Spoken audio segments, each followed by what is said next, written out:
S-400 പരിചയം. സുഹോയ് 57E വാളുമായി Pakistan Chinese നിർമ്മിത വ്യോമസേനയ്ക്ക് Indian air force എങ്ങനെ വലിയ വെല്ലുവിളിയും പേടിസ്വപ്നവുമായി മാറും എന്ന് നമുക്ക് ഈ വീഡിയോയിൽ പരിശോധിക്കാം. നൂതന വ്യോമ പ്രതിരോധത്തിൻ്റെയും നെക്സ്റ്റ് ജനറേഷൻ ആക്രമണ ശേഷികളുടെയും ശക്തമായ സംയോജനം സൃഷ്ടിച്ചുകൊണ്ട് ഇന്ത്യൻ വ്യോമസേന അതിൻ്റെ പോരാട്ട സിദ്ധാന്തത്തെ സജീവമായി നവീകരിക്കുകയാണ്. റഷ്യയുടെ 5ാം തലമുറ സ്റ്റെൽത്ത് ഫൈറ്ററായ സുഹോയ് 57Eക്ക് ഇന്ത്യ ഇതിനകം ഉൾപ്പെടുത്തിയിട്ടുള്ള S-400 ട്രയംഫ് എന്ന വ്യോമ പ്രതിരോധ സംവിധാനവുമായി ജോഡിയാക്കുമ്പോൾ ദക്ഷിണേഷ്യയിലെ സൈനിക സന്തുലിതാവസ്ഥയെ അടിസ്ഥാനപരമായി ഇന്ത്യയിലേക്ക് മാറ്റാൻ കഴിയും. പാകിസ്ഥാൻ വ്യോമസേനയ്ക്കും ചൈന വിതരണം ചെയ്യുന്ന അവരുടെ വ്യോമസേനാ ഫ്ലീറ്റുകൾക്കും അഭൂതപൂർവമായ വെല്ലുവിളി ഉയർത്തുന്ന ഒരു പ്രധാന സാങ്കേതികവും തന്ത്രപരവുമായ നേട്ടം സൃഷ്ടിക്കാൻ ഈ തന്ത്രപരമായ ജോഡിയാക്കൽ, അതായത് സുഹോയ് 57Eയും S-400നെയും തമ്മിൽ തന്ത്രപരമായ ജോഡിയാക്കൽ പാകിസ്ഥാനും ചൈനയ്ക്കുമെതിരെ ഒരുക്കി വയ്ക്കുകയാണ് നമ്മൾ.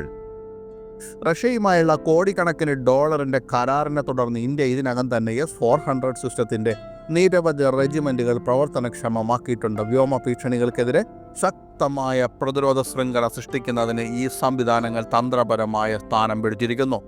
400 കിലോമീറ്റർ വരെ ദൂരെ നിന്ന് യുദ്ധവിമാനങ്ങൾ, ആളില്ല ആകാശവാഹനങ്ങൾ, ക്രൂയിസ് മിസൈലുകൾ, ബാലിസ്റ്റിക് മിസൈലുകൾ എന്നിവയുൾപ്പെടെ വിശാലമായ ലക്ഷ്യങ്ങൾ കണ്ടെത്താനും നശിപ്പിക്കാനും S-400ന് കഴിയും. അതിൻ്റെ നൂതന റഡാറുകളും ഒന്നിലധികം മിസൈൽ തരങ്ങളും ഒരേ സമയം ഡസൻ കണക്കിന് ഭീഷണികളെ ട്രാക്ക് ചെയ്യാനും നേരിടാനും അനുവദിക്കുന്നു. ഇത് വിശാലമായ വ്യോമ അതിർത്തിയിൽ ഒരു അഭേദ്യമായ കവചം തന്നെ സൃഷ്ടിക്കുന്നു. പാകിസ്ഥാൻ വ്യോമസേനയെ സംബന്ധിച്ചിടത്തോളം S-400ൻ്റെ സാന്നിധ്യം ഗുരുതരമായ ഒരു പ്രവർത്തന പ്രശ്നമാണ് അവർക്ക്.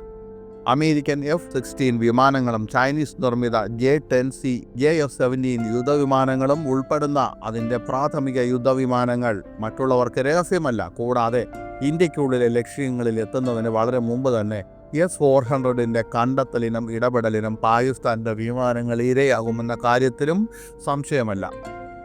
അത്തരം സാഹചര്യങ്ങളിൽ വലിയ തോതിലുള്ള വ്യോമാക്രമണങ്ങൾ പരാജയപ്പെടാനുള്ള സാധ്യതയും നഷ്ടങ്ങളും നേരിടേണ്ടി വരും. ഇത് പാകിസ്ഥാൻ എയർഫോഴ്സിൻ്റെ ആക്രമണ ഓപ്ഷനുകൾ കർശനമായി പരിമിതപ്പെടുത്തും. റഷ്യയുടെ ഏറ്റവും നൂതനമായ സ്റ്റെൽത്ത് യുദ്ധവിമാനത്തിൻ്റെ കയറ്റുമതി മോഡലായ സുഹോയ് 57E ഈ പ്രതിരോധ കവചത്തിന് പൂരകമായി പ്രവർത്തിക്കും. റഡാർ സിഗ്നേച്ചർ കുറയ്ക്കുന്ന രൂപകൽപ്പന, ഉയർന്ന നിലവാരമുള്ള ഏവിയോണിക്സ്, അസാധാരണമായ ചടുലത അല്ലെങ്കിൽ സൂപ്പർ മാനുവറബിലിറ്റി, ദീർഘദൂര കൃത്യതയുള്ള ആയുധങ്ങളുടെ ശക്തമായ ശേഖരം വഹിക്കാനുള്ള ശേഷി എന്നിവയുൾപ്പെടെ 5ാം തലമുറ സവിശേഷതകളാൽ ഈ വിമാനം പ്രസിദ്ധമാണ്.